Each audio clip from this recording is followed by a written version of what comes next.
C'est très varié. En fait, il faut se rendre compte que l'outil du jury citoyen permet d'adresser une très vaste étendue de sujets.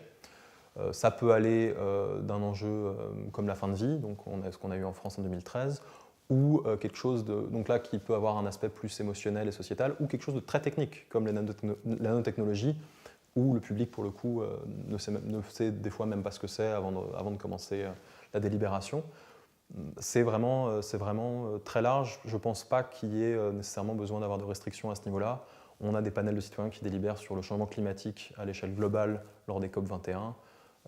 On a des débats sur le nucléaire en Belgique, etc. Ou ça peut être dans des cas, des fois de panels plus larges, sur des enjeux de société comme le mariage homosexuel ou justement voilà, la fin de vie.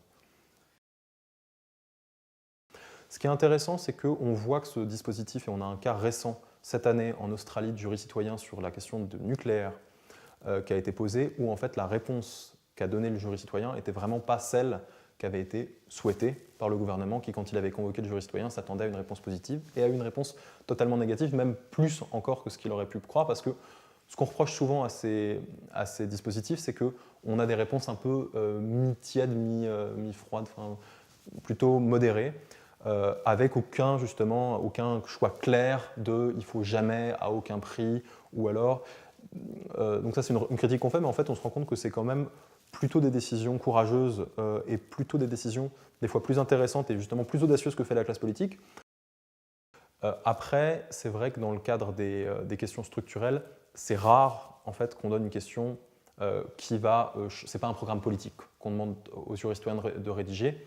Pour certains, comme pour Jacques Testard et la Fondation Sciences Citoyennes, c'est très bien, parce qu'en fait, on peut faire, si on a les moyens, on peut faire beaucoup de jurys citoyens sur beaucoup d'enjeux, et il vaut mieux les utiliser une fois pour traiter un point précis, pour avoir le temps de le travailler, pour avoir le temps d'auditionner des experts, et pour ne pas se disperser sur plein de sujets différents.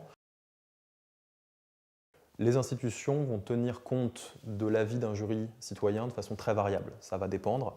Ça dépend du niveau d'inclusion du processus. Par exemple, au Danemark, c'est quelque chose qui est plus routinier, plus systématique et directement intégré au Parlement. Donc, il y a une meilleure prise en compte de ces décisions-là. En Suisse, c'est un organe qui est aussi spécialisé et qui va donc en organiser de façon régulière depuis les années 90.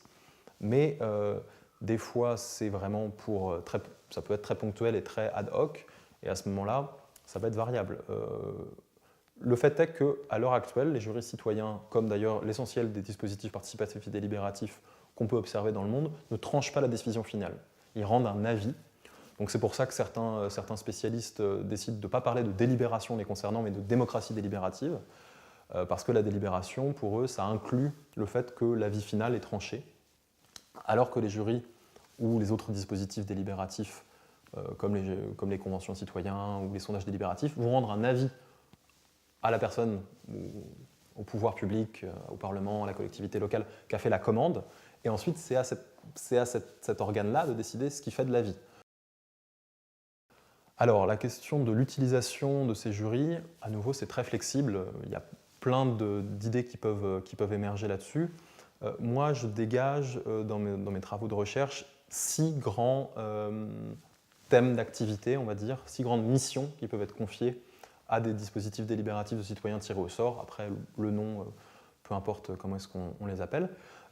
Mais c'est premièrement la question de la consultation. Donc ça peut être ce qu'on a avec les sondages délibératifs, recueillir donc l'avis de la population ordinaire non professionnelle de la politique. Donc ça, c'est le premier point.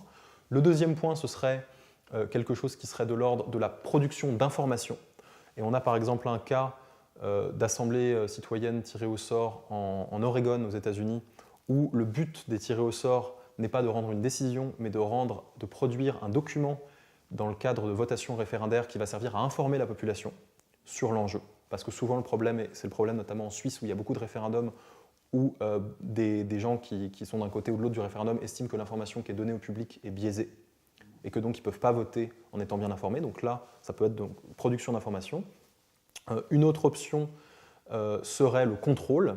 C'est ce qu'avait proposé Ségolène Royal dans sa campagne en 2006-2007, d'avoir des jurys qui donc sont chargés de contrôler les politiques publiques et les politiciens au niveau local ou au niveau plus global. Ça a été fait d'ailleurs dans certaines municipalités où des maires ont tiré au sort des citoyens pour s'assurer que des coupes budgétaires étaient faites sans partialité, sans manipulation. Une autre option qui prend de l'ampleur, mais qui est quelque chose qui a été proposé depuis très longtemps en fait, par différents politistes, dès les années 70, on a des propositions là-dessus, ce serait d'avoir un poids législatif à une assemblée tirée au sort, pas nécessairement qui supprimerait les élections, il y a très peu, voire quasiment pas de militants qui sont pour la suppression du pouvoir élu, mais en revanche d'avoir une chambre additionnelle ou un remplacement du Sénat pour avoir des citoyens impliqués dans le processus législatif. Une cinquième option serait, et qui a aussi de plus en plus de poids et qui s'observe également réellement de plus en plus, c'est la question de la révision constitutionnelle ou de la réécriture constitutionnelle. Donc on a des cas, le cas islandais est mixte puisqu'il y avait eu 2 assemblées tirées au sort, mais pendant un temps très court, sur un week-end, et ensuite une assemblée élue, mais à l'exclusion des professionnels de la politique qui avaient donc travaillé sur la nouvelle constitution islandaise. Et puis donc on a les réformes constitutionnelles en Irlande, excusez-moi. Donc on a les réformes constitutionnelles en Irlande sur certains articles choisis par le gouvernement et le Parlement qui leur donnent donc à traiter certaines questions et pas d'autres, mais donc où des citoyens tirés au sort vont directement proposer au Parlement puis au peuple irlandais par référendum des propositions de changement d'articles de la Constitution irlandaise. Et enfin la dernière mission pour des instances citoyennes tirées au sort, ça peut être la question du long terme. Et ça, c'est notamment l'argument que fait le professeur Dominique Bourg dans un livre qu'il a écrit avec d'autres, où il explique qu'en fait, le temps électoral est en cours. Il faut avoir, au bout de 5 ans, un bilan à présenter et puis pouvoir prouver qu'on a fait des choses. Les enjeux de long terme, comme les générations futures, le réchauffement climatique, les enjeux qui ne sont pas à 5 ou 10 ans, mais les enjeux qui sont à un siècle, dont l'électorat présent ne bénéficiera pas, mais dont les générations futures bénéficieront. Ou alors on peut penser aussi, et ça c'est un peu ce qu'évoque Bruno Latour, à des questions où il n'y a même pas de circonscription humaine, mais des choses comme les forêts, les océans, les animaux, qui n'ont pas de représentants. Là, on pourrait penser avoir une chambre de citoyens tirés au sort qui s'occupe de ces enjeux du long terme, où finalement le fait de ne pas avoir de pression à la réélection est une bonne chose. Pour moi, il est assez évident, et pas de façon théorique abstraite et spéculative, mais de façon empiriquement fondée sur beaucoup d'expériences qui ont lieu dans beaucoup de pays dont on a vu les résultats, et la qualité de la délibération et la qualité du processus qui s'est observé et les effets importants et bénéfiques que ça a eu, que les jurys citoyens et autres dispositifs délibératifs ont définitivement un rôle à jouer dans le futur de la démocratie.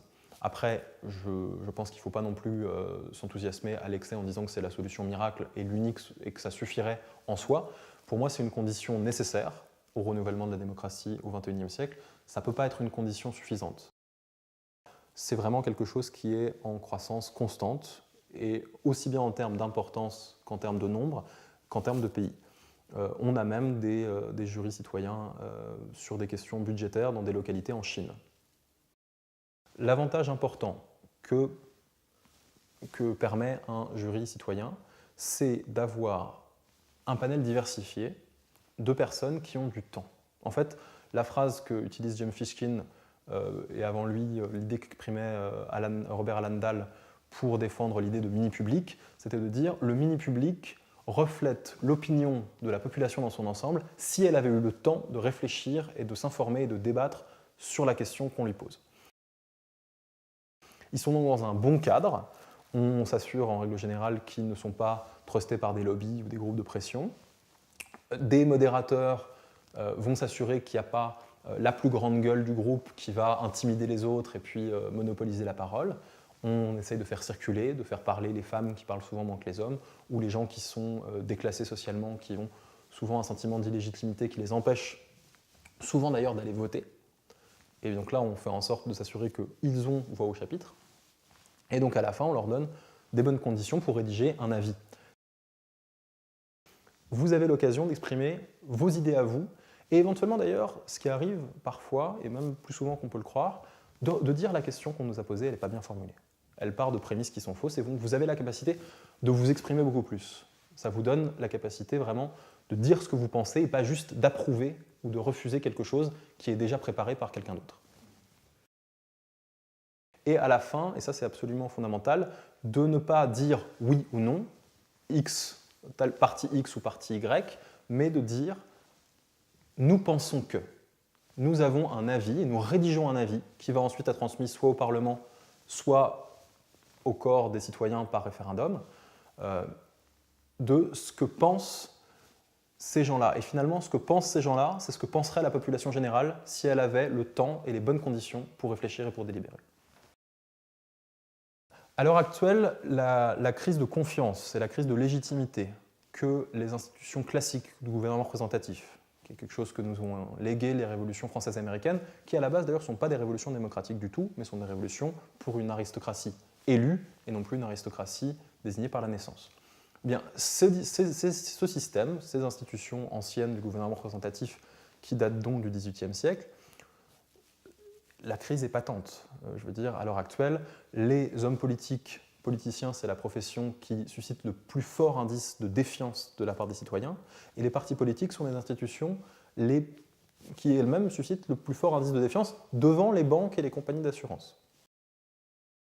Mais à part peut-être en Suisse, dans l'intégralité des vieilles démocraties, qui sont en fait des gouvernements représentatifs et pas des démocraties, on a des citoyens qui sont largement mécontents de leurs institutions, de leur personnel politique, et qui ont donc une grande défiance. L'abstention est croissante absolument partout, et le taux d'adhésion aux partis politiques est ridicule. À l'heure actuelle, en France, pour tous les partis politiques confondus, il y a moins de 2% des électeurs qui ont une carte adhérente dans un parti. Entre 2 et 3% peut-être, mais c'est quand même une minorité infime. Quand on parle du gouvernement des 1% à l'échelle mondiale, finalement, l'offre politique d'un pays aussi important que la France est produite par moins de 3% de ses électeurs, et encore, dans ces 3% d'électeurs, tous ne participent pas à égalité à la rédaction des programmes politiques qui sont souvent laissés aux élites du parti, voire même sous-traités à des think tanks. Des élus, des intellectuels, des chercheurs, des activistes, des citoyens lambda qui font leur part, comme disent les colibris. Mais finalement, et là à nouveau je vais reprendre l'analyse de Saint-Omer, on ne peut plus penser le changement politique comme on l'a pensé à l'époque de la prise de la Bastille. À l'heure actuelle, il semble assez irréaliste de penser à un soulèvement de ce type-là. Et finalement, ce que Saint-Omer suggère, c'est que la nouvelle révolution serait peut-être plutôt, et la nouvelle révolution démocratique qui semble absolument nécessaire, serait plutôt du côté des révolutions féministes, par exemple, et des nouveaux mouvements sociaux, où finalement, sans tirer de coup de feu, sans prendre le Palais d'Hiver ou la Bastille, on a un changement qui est absolument révolutionnaire et énorme à l'échelle anthropologique. Les femmes qui avaient été confinées pendant très longtemps à un rôle totalement mineur, annexe et subordonné par un pouvoir patriarcal, vont finalement réussir à obtenir énormément en termes de droits et de reconnaissance et de position. C'est toujours une lutte en cours et il y a des retours en arrière. On le voit notamment avec le cas de la Pologne où il y a une volonté de revenir sur certains droits qu'ont les femmes. Donc la lutte ne s'arrête jamais. La démocratie est quelque chose qui est toujours en train de se faire et toujours à refaire. C'est jamais un travail terminé. Et le fait que finalement il y ait dans quasiment tous les pays du monde, dans les anciens systèmes autoritaires, comme dans les vieilles démocraties ou les vieux gouvernements représentatifs, une floraison immense de groupes citoyens, d'activistes, de réflexion, de réunions, de délibérations, d'occupation de places, de forums en ligne et d'idées qui bourgeonnent et qui d'ailleurs d'un endroit à l'autre vont porter des similarités, même s'il n'y a pas nécessairement de transfert d'un endroit à un autre, montrent que finalement cette ébullition citoyenne elle est là. Il faut ensuite qu'elle porte ses fruits et une transition politique de cette importance-là, ça ne se fait pas nécessairement du jour au lendemain.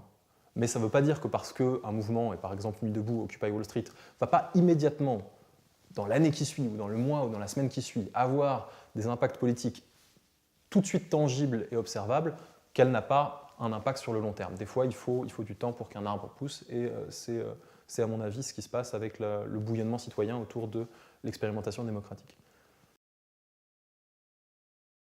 À l'heure actuelle, la défiance envers les institutions classiques de gouvernement représentatif est absolument énorme et dans l'ensemble des pays du monde. Les partis politiques ont de moins en moins d'adhérents et l'abstention est en augmentation constante, y compris dans des systèmes qui ont des meilleures performances économiques que d'autres. Et parallèlement à ça, on voit de plus en plus de mouvements sociaux et d'occupation de places et de revendications citoyennes en faveur d'une démocratie réelle, comme disaient les indignés, ou c'était aussi ce que demandait Occupy Wall Street ou Nuit debout, qui donc se plaignent de ces institutions vieillissantes et qui ont été léguées par les révolutions non démocratiques du XVIIIe siècle. Donc on a une opinion publique et une classe politique qui est parfaitement consciente qu'à l'heure actuelle, le système néo-représentatif classique n'est plus perçu comme légitime. À ça, il y a deux scénarios. D'un côté, le raidissement d'une classe politique qui refuse, quoi qu'il en coûte, de laisser un peu de place aux citoyens, et donc un scénario plutôt autoritaire, ou, au contraire, une conjonction de forces militantes, politiques, de syndicats, d'activistes divers, qui vont réussir à pousser en faveur d'une ouverture démocratique nouvelle, et qui donc vont, petit à petit, ça ne va pas se faire en un jour, mais créer un nouveau système politique qui, là, pour le coup, mériterait de s'appeler démocratie. L'immense majorité des dispositifs délibératifs impliquant des citoyens, sur des enjeux aussi compliqués que la nanotechnologie, le nucléaire ou les OGM, montrent que les décisions sont de grande qualité, que les gens font attention, qu'ils échangent de façon constructive, respectueuse et intéressante, et que leurs avis ne sont pas du tout fantaisistes, et des fois d'ailleurs plus sérieux et plus bénéfiques et mieux travaillés que les parlementaires, puisque finalement les parlementaires, ou les élus locaux d'ailleurs, doivent gérer leur parti, gérer leur image, aller à la télé faire des interviews, serrer des mains, inaugurer des choses. Ils n'ont pas l'intégralité de leur temps consacré à travailler la loi. De mettre en place des dispositifs délibératifs de type jury citoyen, il n'a pas besoin de parler de façon purement spéculative en parlant d'un futur potentiel. Il peut dire, au Texas, on voit ça, en Irlande, on voit ça, en France, on a vu ça, en Australie, récemment, cette année, il y a eu ça, etc. Et donc, finalement, on peut s'appuyer sur quelque chose qui est déjà là. Il n'y a pas besoin d'inventer quelque chose de totalement abstrait en disant qu'on ne sait pas du tout ce que ça va donner, que tout est incertain, parce qu'il y a finalement beaucoup d'éléments sur lesquels on a des évidences concrètes, empiriques, bien travaillées, qui nous montrent ce que ça donne. Et donc, finalement, une fois qu'on accepte de voir les preuves qu'on a en face de nous, il faut se rendre à l'évidence que ça marche en règle générale bien et que c'est quelque chose de tout à fait sérieux, de tout à fait crédible et que ça a déjà existé et ça existe déjà et ça existe dans plein d'endroits différents. Finalement, quelles compétences on requiert des gens pour qu'ils aient le droit de vote? Absolument aucune. Vous êtes citoyen français, vous avez 18 ans, vous avez le droit de vote et donc vous pouvez décider à qui on donnera les codes nucléaires. Idem pour un référendum d'ailleurs. Finalement, il faut penser toujours en termes comparatifs. Finalement, un citoyen qui a eu le temps, pendant plusieurs week-ends, d'écouter des experts, de lire des rapports, de délibérer avec d'autres personnes, il en sait beaucoup plus qu'un citoyen qui regarde la télé de temps en temps, peut lire les journaux et puis discuter avec les gens qu'il connaît dans son cercle social restreint, souvent assez homogène, et qui vote. C'est pas du tout pareil. D'autant plus qu'à nouveau, dans le vote, on demande un X ou un Y, un oui ou un non, alors que dans le cas d'un jury citoyen, on demande la rédaction d'un avis, qui donc nécessite plus de travail et qui donc est plus motivé. Donc à ce niveau-là, finalement, la compétence du jury citoyen peut sembler plus légitime et plus importante que la connaissance de l'électeur. Donc premièrement, les jurys citoyens vont avoir une compétence entre guillemets supérieure à celle des électeurs puisqu'ils ont le temps et les informations pour délibérer. Deuxièmement, on peut même, et certains le disent, et moi aussi d'ailleurs, avoir une compétence en termes sur une décision supérieure à celle des parlementaires. Pourquoi? Parce que le jury citoyen, si on prend le cas du jury citoyen, il a un enjeu à traiter et il a que ça à faire, et c'est son seul travail, et donc il va avoir de l'information sur cet enjeu-là. Il va pouvoir entendre des experts qui sont d'avis contradictoires, il va pouvoir délibérer avec des gens qui ont des avis différents, et il a un intérêt à délibérer. Un parlementaire, finalement, il doit suivre la ligne du parti, et il n'a pas intérêt à perdre son temps à écouter des arguments. Il doit aller à la télé pour faire l'interview, il doit serrer des mains, il doit tenir la ligne de parti. Et enfin, un dernier argument, à nouveau, c'est que les expériences empiriques nous prouvent que les citoyens, dans le cadre de jurys citoyens, quand ils ont le temps de délibérer des bonnes informations, deviennent très compétents. Et il y a même des experts qui, à l'issue des débats qu'ils ont, après avoir fait des présentations, quand ils débattent ou quand ils ont des questions de la part de citoyens de ces jurys-là, confient aux chercheurs en sciences sociales qui étudient ces dispositifs, c'est les meilleures questions que j'ai eues, c'est largement supérieur à celles qu'on me pose quand je fais une audition au Parlement ou au Sénat. Donc l'avantage des jurys citoyens, c'est qu'on a des gens qui peuvent changer d'avis, qui n'ont pas besoin de tenir la ligne partisane du parti, qui sont soumis à des avis contradictoires et qui ont tout intérêt donc à écouter le pour et le contre, et qui sont assez indépendants au niveau d'avoir un bilan pour pouvoir se faire réélire, qui n'ont pas besoin de flatter telle partie de l'électorat, de ne pas fâcher telle grande compagnie qui peuvent ensuite dire qu'ils ne vont pas donner d'emploi dans leur circonscription ou dans leur ville. Ils n'ont pas besoin de tout ça. Ils n'ont pas besoin de soigner leur image. Ils n'ont pas besoin d'aller dans les médias prétendre des choses en défendant une position coûte que coûte. Et ils n'ont pas besoin de tenir une ligne gouvernementale. Il n'y a pas de conseil des ministres où il y a un chef qui dit ce qu'on fait. L'important, c'est d'avoir la liberté de son opinion. Et l'impartialité est absolument nécessaire dans ces cas-là. Et l'impartialité, finalement, est produite par le fait qu'on a des gens tirés au sort qui sont donc indépendants de logique de parti et de logique de réélection. Alors, le jury citoyen, c'est en règle générale un dispositif délibératif qui est composé de citoyens tirés au sort, dont on s'assure qu'ils sont diversifiés à défaut d'être représentatifs, qui est des hommes, des femmes, des jeunes, des vieux, des pauvres, des riches, etc., qui vont délibérer sur une question précise qui leur a été confiée par que ce soit une assemblée législative, une collectivité territoriale, une association, et qui vont auditionner des experts qui ont des avis contradictoires, qui vont lire des rapports pour et contre, qui vont se confronter entre eux leurs différentes positions, leurs différents avis, qui vont pouvoir changer d'avis et qui, à la fin, vont rédiger un rapport, un avis, qui va ensuite être transmise. Ça peut être au Parlement, ça peut être un référendum. Un des intérêts positifs du jury citoyen, c'est d'avoir des gens qui arrivent en pensant qu'ils sont incompétents et qui ressortent en disant bon, en fait, je suis tout à fait compétent.